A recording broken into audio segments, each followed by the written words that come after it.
പാലും തേനും ഒഴുകുന്ന ദേശമെന്ന് ദൈവം പറഞ്ഞത് വാസ്തവം തന്നെ. എന്നാൽ ആ വന്നവരിൽ തിരിച്ചു വന്ന 12 പേരിൽ ആ 12 പേരിൽ 2 ഭാഗമായിട്ട് തിരിഞ്ഞു. ഒരു ഭാഗത്ത് 10 പേർ അവർ സംസാരിക്കുന്നത് വെട്ടിക്കിളിയുടെ ഭാഷ, 2 പേർ സംസാരിച്ചത് ജയത്തിൻ്റെ ഭാഷ. യോശുവയും കാലേബും ജയത്തിൻ്റെ ഭാഷ സംസാരിച്ചു. മോശയോടും അഹരോനോടും ജനങ്ങളോടും പറയുകയാണ്, ആ ദേശം മനോഹര ദേശം, ദൈവം പറഞ്ഞതെല്ലാം സത്യമാണ്, നമുക്ക് അവകാശമായി ദൈവം തരുവാൻ പോവുകയാണ്, ധൈര്യമായിരിക്കുക, ജയം നമ്മോടുകൂടെ ഉണ്ട്. അവിടെയുള്ള ആ മല്ലന്മാരെ ഒക്കെയും കീഴ്പ്പെടുത്തുവാൻ നമ്മളെ കൊണ്ട് സാധിക്കും. സർവശക്തനായ ദൈവം നമ്മോടുകൂടെ ഉണ്ട്. ആ മല്ലന്മാരെക്കാൾ, ആ ദേശനിവാസികളെക്കാളും വലിയവനായ ദൈവം, ശക്തനായ ദൈവം, സർവശക്തനായ ദൈവം, സൈന്യങ്ങളുടെ ദൈവമായ യഹോവ നമ്മോടുകൂടെ ഉണ്ടെങ്കിൽ, നമുക്ക് മുൻപായി പോകുമെങ്കിൽ ജയം നമുക്ക് ഉറപ്പ്.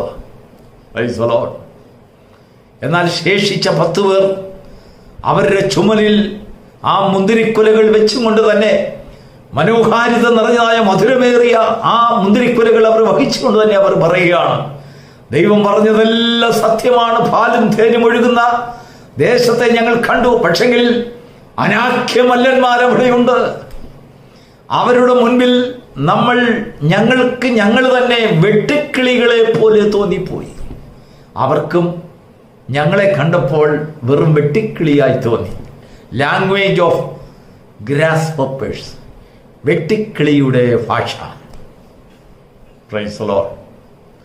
വിശ്വാസ ജീവിതത്തിൽ നിന്റെ മുൻപിൽ അനാഖ്യമല്ലന്മാരെ നിങ്ങൾ കാണുന്നുണ്ടെങ്കിൽ, ഒരുപക്ഷെങ്കിൽ അന്നത്തെ ജനം വാസ്തവമായ അനാഖ്യമല്ലന്മാരെയാണ് അവർ കണ്ടതെങ്കിൽ, ഇന്ന് നമ്മുടെ വിശ്വാസ ജീവിതത്തിൽ നമ്മുടെ മുൻപിലും അനേകം അനാഖ്യമല്ലന്മാർ നമ്മുടെ മുൻപിൽ എതിർപ്പെടും.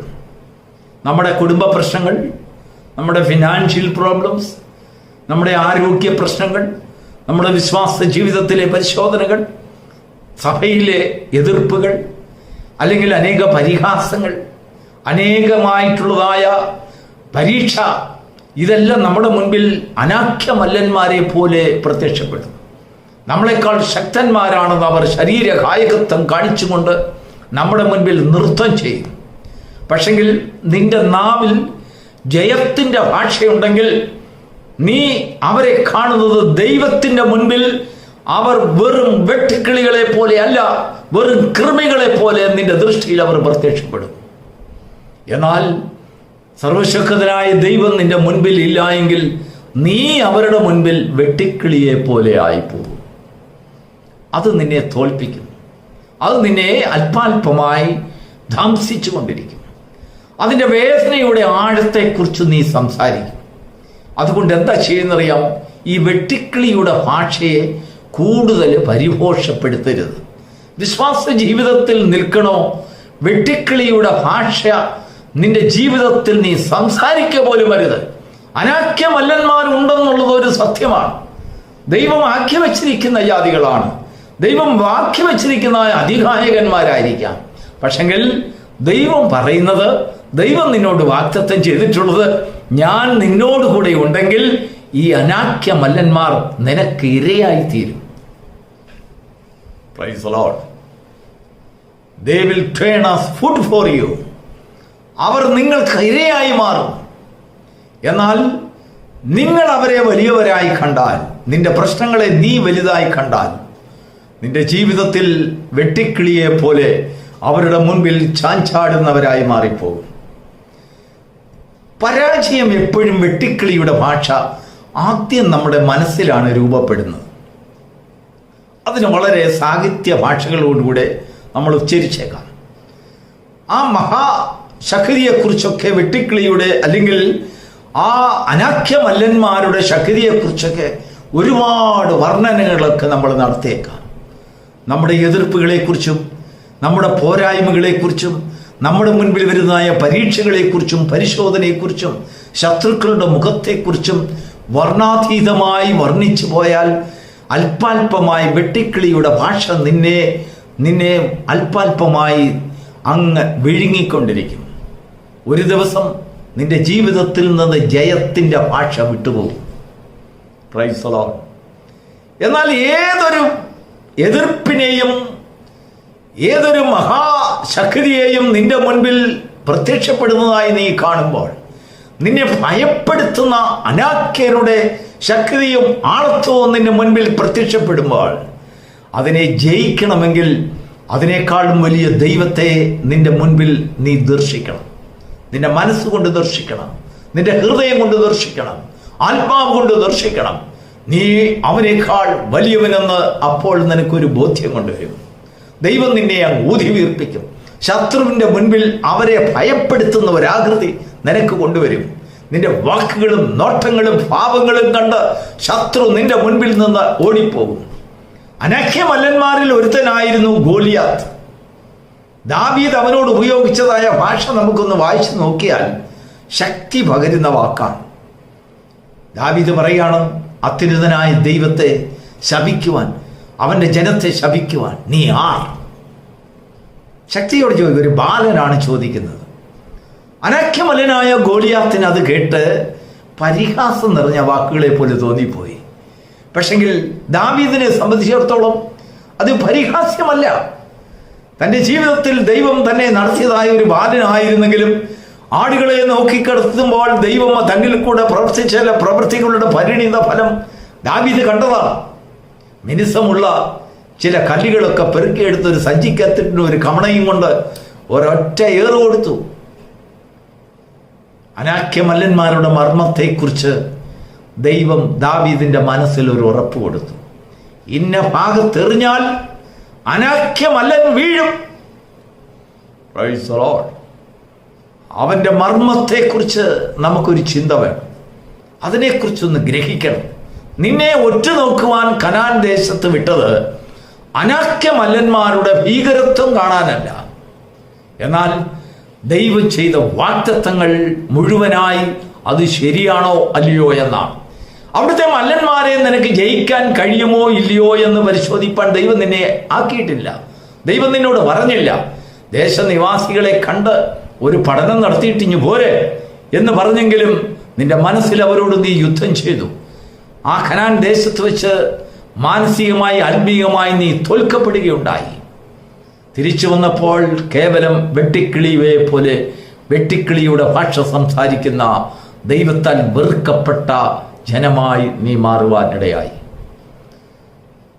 യോശുവയും കാലേബിനെയും കുറിച്ച് പറയുന്നതോ, എൻ്റെ ദാസനായ യോശുവയും കാലേബിനെ ഒന്ന് നോക്കൂ, അവർക്ക് വേറൊരു ഹൃദയമുണ്ട്, ഞാൻ അവരോട് കൂടെ ഇരിക്കും, അവരിൽ കൂടെ ഈ ദേശത്തെ നിങ്ങൾക്ക് അവകാശമായി തരും.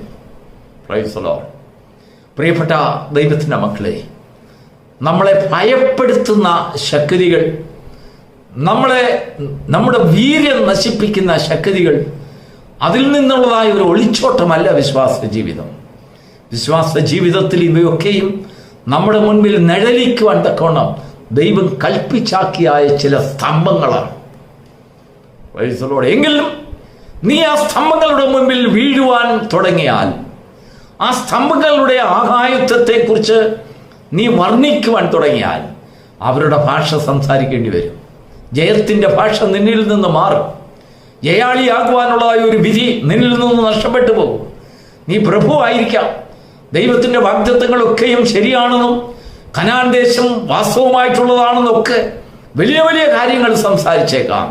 പക്ഷെങ്കിൽ അതിനേക്കാൾ ഉപരി അവയെ അടക്കി വാണുകൊണ്ടിരിക്കുന്ന അനാക്യമല്ലന്മാരുടെ കായികത്വത്തെ കണ്ട്, അവരുടെ വലിപ്പത്തെ കണ്ട് നിന്റെ ജീവിതത്തിൽ സംശയം തോന്നിയാൽ, പ്രിയ ദൈവവൈതലേ, നിനക്കവരെ ജയിക്കുവാൻ കഴിയുകയില്ല. നിന്റെ വായിലെ ഭാഷയാണ് പ്രധാനം. ഈ വാക്കുകൾ കൊണ്ടാണ് നീ തോൽക്കുന്നതും ജയിക്കുന്നതും. ശത്രുവിൻ്റെ മുൻപിൽ നമ്മൾ ഉപയോഗിക്കുന്ന വാക്കുകൾ ജയത്തിൻ്റെ വാക്കായിരിക്കണം. വെട്ടിക്കിളിയുടെ ഭാഷ സംസാരിക്കരുത്. ദൈവം നിന്നെ വെട്ടിക്കിളിയായിട്ടല്ല, ദേശത്തിന് അത്ഭുതകരമായിട്ടാണ് നിന്നെ സൃഷ്ടിച്ചത്. അന്ധകാരത്തിൽ നിന്ന് അത്ഭുത പ്രകാശത്തിലേക്ക് നിന്നെ വിളിച്ചു കൊണ്ടുവന്നവൻ്റെ സൽഗുണങ്ങളെ ഘോഷിപ്പാൻ തക്കവണ്ണം നീ തെരഞ്ഞെടുക്കപ്പെട്ട ജാതിയാണ്, രാജകീയ പുരോഹിത വർഗമാണ്, വിശുദ്ധ വംശമാണ്, സ്വന്തം ജനമാണ്. അങ്ങനെയെങ്കിൽ നീ ശത്രുവിന്റെ മുൻപിൽ വെട്ടിക്കിളി ആകുന്നത് എങ്ങനെ? നിന്റെ പ്രതിസന്ധികളുടെ മുൻപിൽ നീ വെട്ടിക്കിളിയാകുന്നത് എങ്ങനെ? നീ വെറും വിട്ടിലുകളെ പോലെ നിന്റെ ശത്രുവിന്റെ മുൻപിൽ നീ നാട്യമായി പോയിരുന്നാൽ നിന്റെ ജീവിതത്തിൽ നിന്ന് ജയം അകന്നകന്നു പോകും. യു കം ബാക്ക്, തിരിച്ചു വരിക, ജയത്തിന്റെ ഭാഷയെ ഉൾക്കൊള്ളുക. നാവിൽ നിന്ന് ജയത്തിന്റെ ഭാഷ വരട്ടെ. ശത്രുവിനെ പെരുപ്പിച്ച് സംസാരിക്കരുത്. ശത്രുവിനെ എപ്പോഴും താഴ്ന്നതായി കാണണം. നിന്റെ ദൈവത്തെക്കാൾ ഉയർന്നതല്ല നിന്റെ ശത്രു. നിന്റെ ദൈവത്തെക്കാൾ അതിശക്തി ഉള്ളവനല്ല നിന്റെ ശത്രു. അതിനേക്കാൾ ശക്തി കുറഞ്ഞവനാണ്.